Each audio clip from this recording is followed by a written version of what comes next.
बच्चों, आज इस वीडियो में हम पदार्थ के बारे में पढ़ेंगे और जानेंगे कि पदार्थ का भौतिक स्वरूप किस प्रकार का होता है। तो पहले हम जानेंगे कि पदार्थ कहते किसे हैं। तो बच्चों, हर वो वस्तु जो स्थान घेरे और जिसमें द्रव्यमान हो पदार्थ कहलाता है। जैसे पत्थर, कागज, लकड़ी, वायु, जल आदि। ये समस्त चीजें क्या हैं बच्चों? ये पदार्थ हैं। आप अपने आसपास बहुत सारी वस्तुएं देख रहे होंगे, तो वो सारी वस्तुएं स्थान भी घेर रही होंगी और उनका कुछ ना कुछ क्या होगा? द्रव्यमान हो। तो ये क्या कहलाती हैं? वो सब क्या हैं? पदार्थ हैं। उन्हें हम क्या कहते हैं? पदार्थ कहते हैं। नेक्स्ट है कि पदार्थ कणों से मिलकर बना होता है और ये कण इतने छोटे होते हैं कि हम कल्पना भी नहीं कर सकते। ऐसा जैसे हमारा शरीर क्या है? कोशिकाओं से मिलकर बना हुआ है। हमारे शरीर की सबसे छोटी इकाई को हम एक तरह से क्या कहते हैं?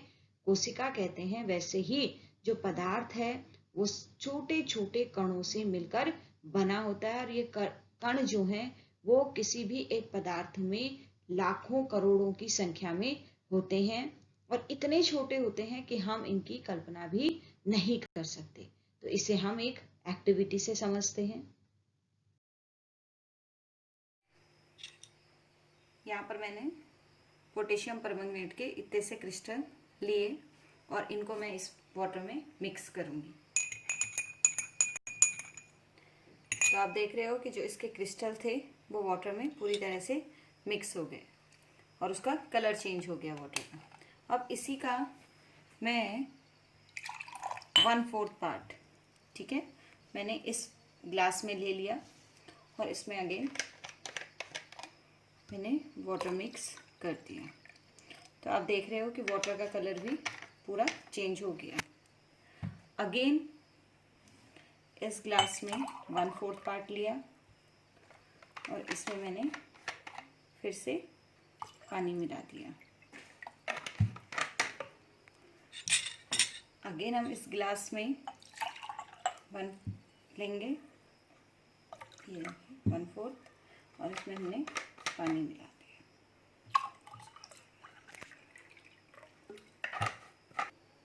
तो आपने देखा कि जो लास्ट ग्लास था और जो पहला ग्लास था, इसके जो कण थे, आपने देखा इतना सा हमने पोटेशियम परमंगनेट लिया लेकिन लास्ट ग्लास तक भी उसका जो कण थे वो पहुंचे हैं। अगर वो कण यहाँ नहीं होते तो ये रंगीन नहीं होता।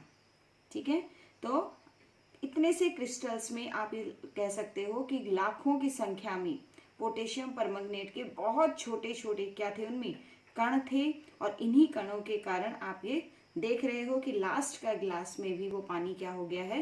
रंगीन हुआ है। ठीक है, तो इससे सिद्ध होता है कि पदार्थ बहुत छोटे छोटे कणों से मिलकर बना है।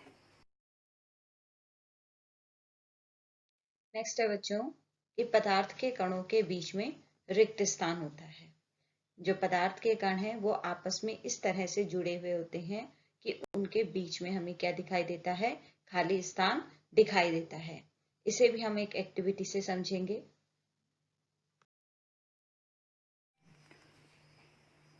तो आप देख रहे हो बच्चों, यहाँ पर मैंने कुछ मोती लिए हैं। तो जिस तरह से ये मोतियों के बीच में आपको गैप दिखाई दे रहा है, रिक्त स्थान दिखाई दे रहा है, तो ऐसे ही कणों के बीच भी होता है। ठीक है, आप इन मोतियों को कण मान सकते हो। तो जैसे इन मोतियों के बीच में रिक्त स्थान दिख रहा है, ऐसे ही कणों के बीच में भी रिक्त स्थान होता है।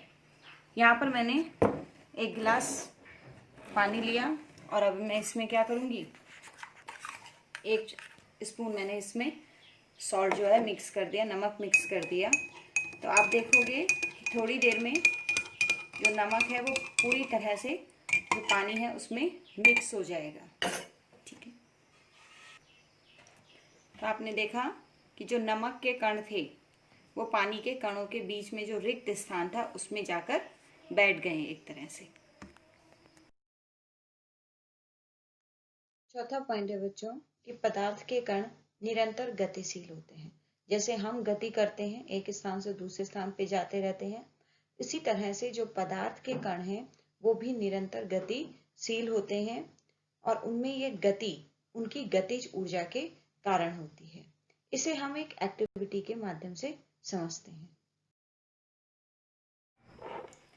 तो देखो बच्चों, यहाँ पे मैंने आधा गिलास पानी लिया है और इसमें मैं कुछ ड्रॉप्स ये कलर लिया है मैंने, इसकी डालूंगी।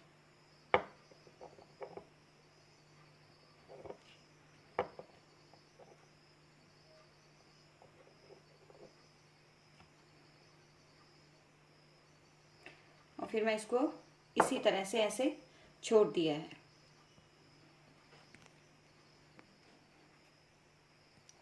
तो आपको देख रहे होगे बेटा ग्लास में कि जो कलर के जो कण हैं वो देखो चारों तरफ वो क्या कर रहे हैं, मूव कर रहे हैं।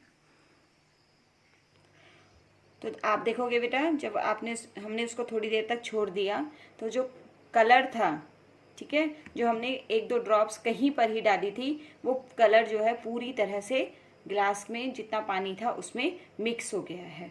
तो इससे हमें पता चलता है कि पदार्थ के कण क्या हैं, वो निरंतर गतिशील हैं।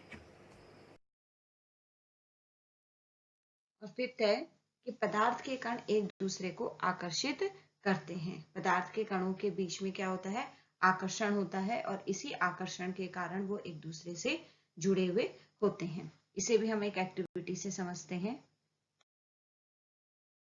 बच्चों, अगर आप इस स्पून को देखो तो ये कितने भी फोर्स लगाने पर आसानी से टूटेगी नहीं। इसी तरह से अगर हम इस मेज में अपने मैं हाथ से इस तरह से मारूंगी तो ये मेज भी क्या है, नहीं हो रही है, टूट नहीं रही है। लेकिन अगर हम इस पानी में इस तरह से इस चम्मच को घुमाएंगे तो आसानी से चम्मच इसमें घूम जा रही है। इसी तरह से जो रबर है, ठीक है, उसे हल्का फोर्स लगाने पर मैं 2 पार्ट्स में डिवाइड कर सकती हूँ।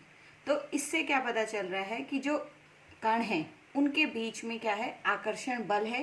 लेकिन कुछ चीज़ों में वो आकर्षण बल बहुत ज़्यादा है, उनके कण बहुत एक दूसरे से क्या है, आकर्षित हैं। और कुछ चीज़ों में वो क्या है, आकर्षण बल थोड़ा कम है।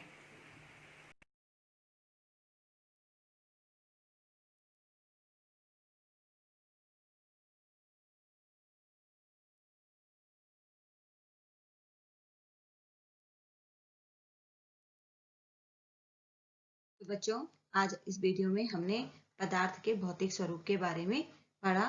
नेक्स्ट वीडियो में हम पदार्थ की अवस्थाओं के बारे में जानेंगे। आई होप आपको ये वीडियो पसंद आया हो।